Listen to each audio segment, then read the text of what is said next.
Bonjour. La brève du leadership d'aujourd'hui va faire le prolongement d'une précédente qui avait été publiée l'année dernière, à peu près à la même époque, autour des outils de connaissance de soi. Et je voudrais la traiter en 4 points. Et le premier point, c'est ce que ce n'est pas. Un outil de connaissance de soi, dans le monde du travail, n'a pas vocation à être la réponse à toutes les questions et à tous les besoins.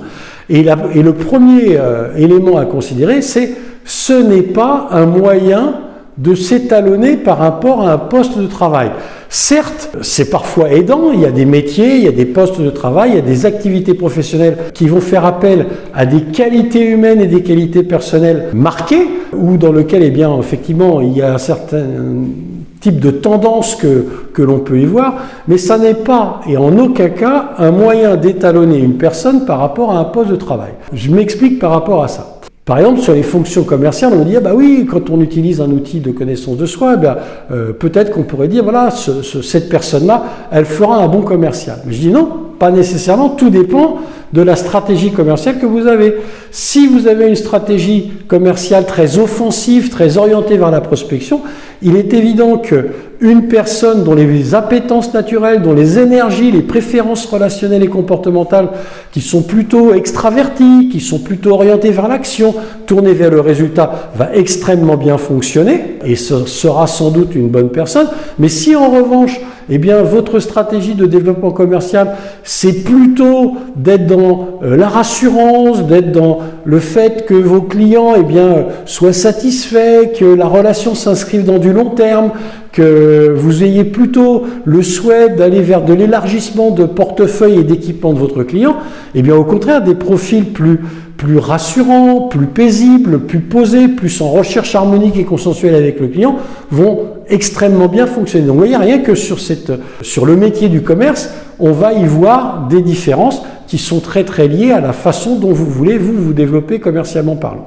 Sachant que l'un n'est pas l'ennemi de l'autre, ça peut être aussi en fonction des moments. Il faut être extrêmement prudent dans l'utilisation des outils de connaissance de soi et dans le recours à ceux-ci, pour les mettre en correspondance avec une activité professionnelle bien particulière. Quand bien même, effectivement, les métiers de qualité, les métiers de compta finance, les métiers de process vont faire appel à des profils assez similaires où on voit bien que les personnes qui aiment la rigueur, qui aiment la structure, qui aiment l'organisation vont plutôt bien matcher avec ces métiers-là et qu'on rencontrera dans ces métiers-là une population plutôt similaire en termes d'énergie et de préférences relationnelles. Le deuxième point que je voudrais préciser par rapport à ces outils-là, et je l'avais déjà dit dans la précédente vidéo, en règle générale, on n'y apprend pas grand-chose de nouveau. On met des mots derrière des choses que l'on sait déjà, on met du sens derrière ces choses-là, mais c'est rarement une très grande découverte pour chacun d'entre nous. Par contre, c'est parfois un véritable booster des prises de conscience de pourquoi, effectivement, je peux être plus à l'aise dans un domaine que dans un autre, pourquoi je peux être plus en appétit et en énergie à un endroit plutôt que dans un autre endroit. Et donc, les mots que l'on met, le sens que l'on peut mettre derrière les repères va prendre une dimension tout à fait intéressante puisque la personne va y voir la compréhension plus marquée de ses atouts et l'éclairage de ses points de vigilance ou de ses points de développement ou des sujets sur lesquels il ou elle n'aime pas être. Donc c'est extrêmement facilitant pour aller vers la facilitation des prises de conscience et donc d'accélérer le temps de réaction des personnes au profit du développement, notamment en formation. Issu directement de cette deuxième dimension, de booster les prises de conscience, la troisième vraie force des outils de connaissance de soi, que ce soit en team building, dans le cadre de fabriquer des coopérations ou de renforcer des coopérations, ou dans le cadre de formation pour développer les compétences relationnelles et managériales, c'est la compréhension que chacun d'entre nous est singulier, que chacun d'entre nous est un être unique, et que si je suis moi capable de comprendre mes atouts et de comprendre mes points de vigilance, mais également de décrypter les atouts de l'autre et peut-être là où il est moins performant, moins à son affaire, moins à son aise, de pouvoir nous y adapter pour pouvoir développer des coopérations fructueuses. S'adapter, ça veut dire quoi? Ça ne veut pas dire perdre son âme, ça veut simplement dire de quoi l'autre a besoin par rapport à son mode de fonctionnement personnel, d'être en volonté d'y répondre autant que faire se peut, de s'y adapter et de pouvoir lui apporter ces éléments-là pour que nous puissions fonctionner de la meilleure des façons possibles. C'était Marcel Proust qui avait dit « Il y a deux façons d'être un homme parmi les hommes. La première consiste à cultiver sa différence, la seconde à approfondir sa communion. » Personnellement, je préfère la seconde partie. Pourquoi ? Parce que cultiver sa différence potentiellement va nous isoler. Là où approfondir sa communion, c'est s'accepter dans sa propre singularité, mais donc également accepter l'autre dans sa propre singularité. Et à partir de là, si nous sommes conscients de nos singularités respectives et qu'on a le désir de fonctionner ensemble, de pouvoir créer des coopérations plus efficientes, plus fructueuses. Et c'est peut-être ça la clé de la performance en équipe. Le dernier point sur lequel je souhaiterais attirer votre attention dans cette brève aujourd'hui, c'est ce que j'appelle le risque de gouroutisation. Ça n'est pas parce que j'utilise un outil de connaissance de soi que je suis capable de prendre le contrôle sur vous. Parfois on dit « Ah, tu vas me dépouiller la tête, tu vas me manipuler ». D'abord, on va se mettre à l'aise avec la notion de manipulation. On passe tous notre vie à se manipuler les uns les autres. La seule vraie question par rapport à la manipulation, c'est à qui profite le crime. Si je manipule une personne pour mon profit exclusif, effectivement, c'est pas très bien, c'est pas très propre, c'est pas très glamour. En un mot, c'est dégueulasse. Et c'est la manipulation dans ce qu'elle a de plus détestable. Si par contre, je manipule une personne pour lui permettre de pouvoir grandir, de réfléchir autrement, voire de s'approprier quelque chose différemment, pas pour mon bénéfice exclusif, mais parfois pour son bénéfice et son bien à lui.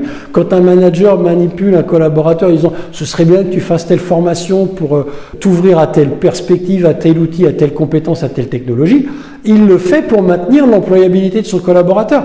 Est-ce qu'il est détestable pour autant ? Je n'en suis pas sûr. Donc la seule vraie question par rapport à la manipulation, c'est à qui profite le crime. Si ce que vous faites, c'est pour le bien de l'autre, même si ça vous apporte quelque chose, c'est pas si grave que ça. La gouroutisation, c'est prendre le contrôle. Et les outils de connaissance de soi ne peuvent pas, s'ils sont bien restitués, nous permettre cela. Pourquoi ? Parce qu'on va passer par des hypothèses. On va formuler des hypothèses. Et c'est à partir de ces hypothèses que la personne à qui on restitue va pouvoir elle-même se faire sa propre réflexion sur son atout ou son point de vigilance. Je vais prendre un exemple. Il y a très longtemps, j'ai été dans le cadre d'une restitution d'un outil de connaissance de soi dans une école des futurs managers et j'étais dans un hôtel et le matin au petit déjeuner, j'ai une participante qui vient me voir en me disant « Pascal, si je montre mon profil à mon patron, jamais je serai nommé manager. » Alors il est 7h du matin. Je suis encore un peu ensuqué dans ma nuit, je suis en train de prendre mon café, et la première chose que je dis, mais tu sais d'abord ton profil, il n'y a que toi qui l'est et moi. Ton entreprise ne l'a pas, et ça c'est aussi un élément souvent éthique des outils de connaissance de soi. Donc, sauf à ce que toi tu lui montres, c'est pas moi qui vais lui montrer, puisque moi j'ai un engagement de ne pas diffuser et divulguer les profils. Et puis je dis, mais ça veut dire quoi ? Pourquoi si tu lui montres, tu ne serais pas nommé manager à un moment ou à un autre ? Je vois pas en quoi. Et elle me dit, oui, regarde, dans mon profil, il y a écrit « peut paraître d'une froideur distante ». Et la personne avait littéralement bloqué sur cette phrase-là, et elle était persuadée que « peut paraître d'une froideur distante », c'était un handicap majeur pour aller et évoluer à un moment ou à un autre vers une fonction managériale.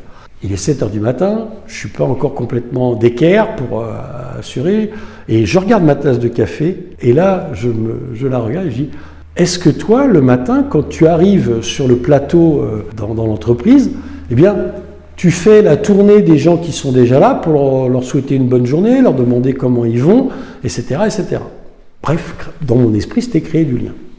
Mais ma question, elle n'était pas anodine, vous vous en doutez bien. Et je fais un grand silence, j'attends. Et là, la personne elle me regarde et me dit « Mais Pascal, on n'est pas là pour ça, on est là pour travailler. » Je fais à nouveau un grand silence, je la regarde et souris.